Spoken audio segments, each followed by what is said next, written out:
Hi, Stephen. Hope you guys are doing well. We've had another busy week here. New information is that we actually finally got some snow. You probably can't see out the window, but we got like quarter inch or something. Um, and it's actually kind of nice. It's pretty outside. We didn't think it would ever happen, but we did finally get some snow. Actually, and since it's overcast, it's warmer than it was. So that's news. Um, we've had some meetings going on lately, so that's been keeping us busy. We found out yesterday that we will finally be able to start doing language learning, which is amazing. And we're gonna have like 3 sessions a week, um, 2 of spoken Romanian and 1 of Romanian Sign Language. This is, I can't even tell you how good this is, and how important. Finally, yeah, we've been trying to make some progress on our own, but it's like doing language learning without a native speaker is like, I don't know,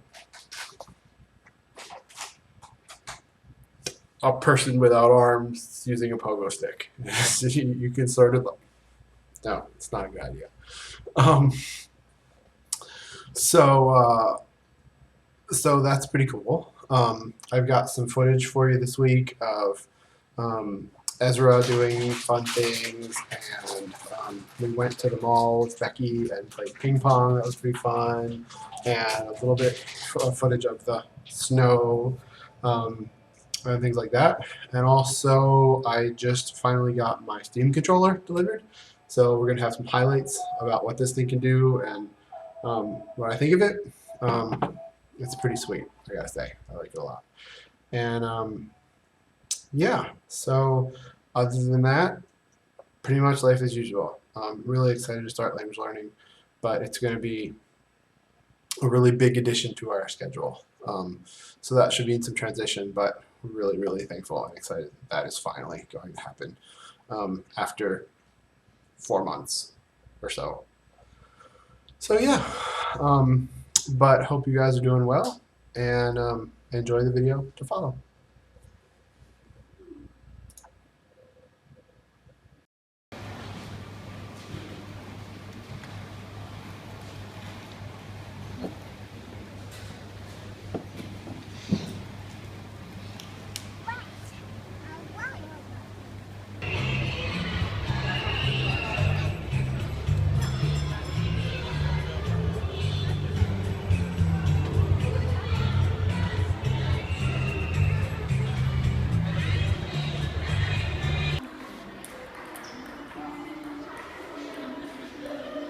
Here we are at the Tennis de Mare, playing some tennis, table tennis.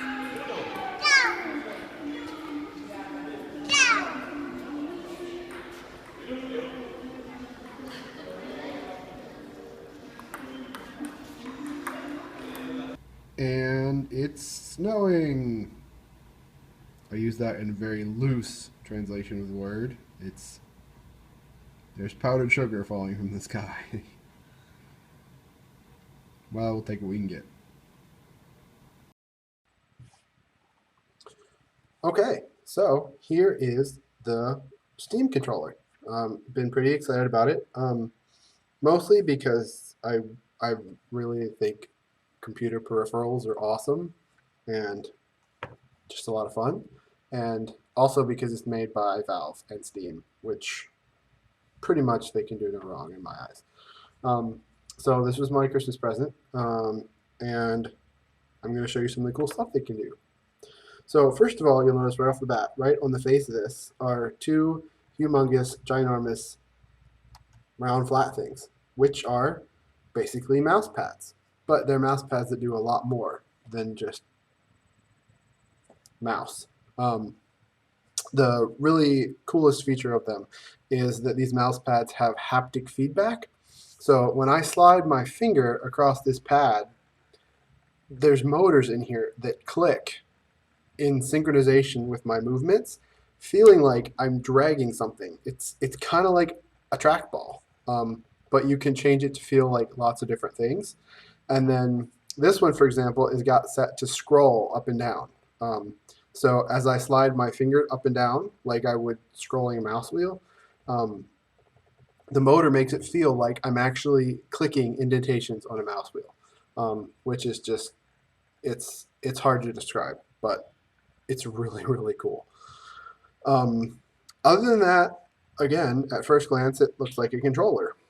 It's got all the same buttons as an Xbox controller, except for the addition of these two paddle buttons on the back that you can click with these two fingers back here. Now, I gotta admit, when the build quality on it, it's really nice. It's a very well-made piece of tech. But when you first start to play with it, you're like, what the heck? The first thing you notice is this pad, this right touchpad. You don't even know what to do with it. Like it's really strange. I mean, you might be more used to it because you do some things with the trackball. So I guess it's kind of more like a mouse trackball, but it's pretty strange.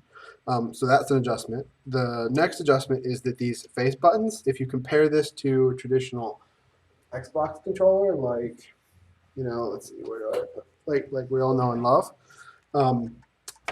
those face buttons are a lot smaller and in a really, really radically different place, and they're closer together. So, the muscle memory in your hand is like A, B, and really needs to be down here. So that's a big adjustment. And then this thumbstick is also in a very different place, but that's not as big of a deal. So those are the two things that really take a lot of getting used to. And then the next thing that's kind of weird about it is just getting used to tweaking your settings for every game. Most games that support a controller are designed with this in mind. And pretty much they've gone and they've mapped camera and movement and buttons and things like that. And while you can mess with your control mappings on a controller like this, I mean, it's usually just like, oh, well, I want this to be shoot and this to be grenades instead of this to be grenades and this to be shoot, But with this controller, you are almost always going to want to adjust something to fit the game that you're playing. And it's not so much the particular game, but the style of game. So what I'm finding as I play is that this mouse pad thingy here can replicate all sorts of different inputs. Like, you can make it act like anything, but it's, you don't want to play certain things with a trackball, and you don't want to play other things with the joystick, and you certainly don't want to play some things with a mouse trackpad, so it definitely requires a lot more work to get your controller set up the way you want it to on the front end than going with a standard out-of-the-box controller. That said, that the advantages and versatility of this thing, once you've put the time into it, and really I found the learning curve to be like between 6 and 10 hours to get to the point where I'm actually comfortable with this in a couple different game genres. But once you get used to it, it has a lot of advantages. So what I'm going to do now is just show you some of the ways that you can customize this, and also show you how it behaves and handles in a couple different game genres and some of the cool things it can do, as well as trying to keep this not be a 10-minute video. Okay, so first off, if you take a look at this configuration screen, you can see that I can map every key that I want to. So if I click on the right trigger, we already have a ton of options. I can make it be any key on the keyboard or the mouse, just like that. I can also have it click multiple keys. So I can make the right trigger be Shift U if I wanted to, or whatever. Okay. There's also different pull depths on the trigger. So if I pull it part of the way, it can do one thing, and if I pull it all the way in, it'll click and it'll do another thing. So one thing they recommend doing is, like, if you want to bring up iron sights on your gun in a shooter game, you pull it part of the way in, and it brings your gun up to your shoulder, so you're looking down through the sight, and then if you pull it all the way, it shoots. So something that's normally left trigger aim, right trigger shoot is now on one trigger, freeing up a trigger. So you have a ton of things that you can do with that. And the number of options in here are just stunning. I have not even begun to really get into all the different options. Hip fire normal, hip fire aggressive, hair trigger, all sorts of different things. It's crazy. The other thing that you can do is you can do what's called mode shifting. So you can map anything on the controller basically to be a mode shift button. So it's like the shift key on your keyboard. When that button is pressed in or held in, or the trigger is held in, it changes what everything else on the controller does. So you really have a lot of options for that.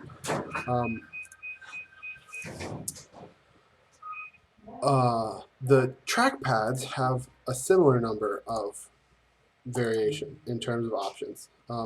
So I can go and change this to a D-pad, a button pad, a mouse joystick, a touch menu, a mouse region, all sorts of things like this.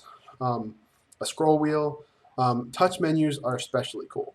Basically what a touch menu is when you're playing a game, let's say a complicated RPG like Torchlight 2, okay? When I put my finger on this touchpad, an actual on-screen display is going to come up, and it'll show me a bunch of different options that I can click in the game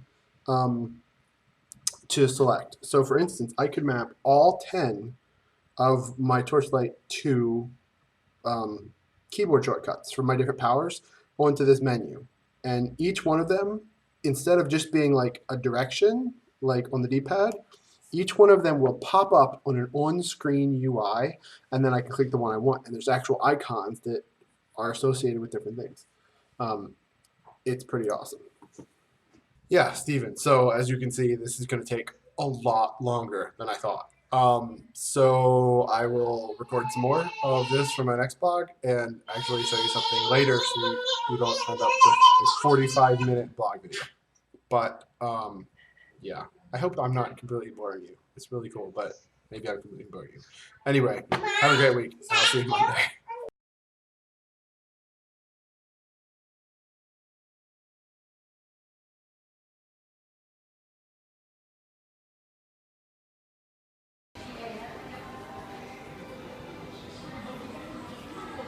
Obviously, these people have never heard of a universal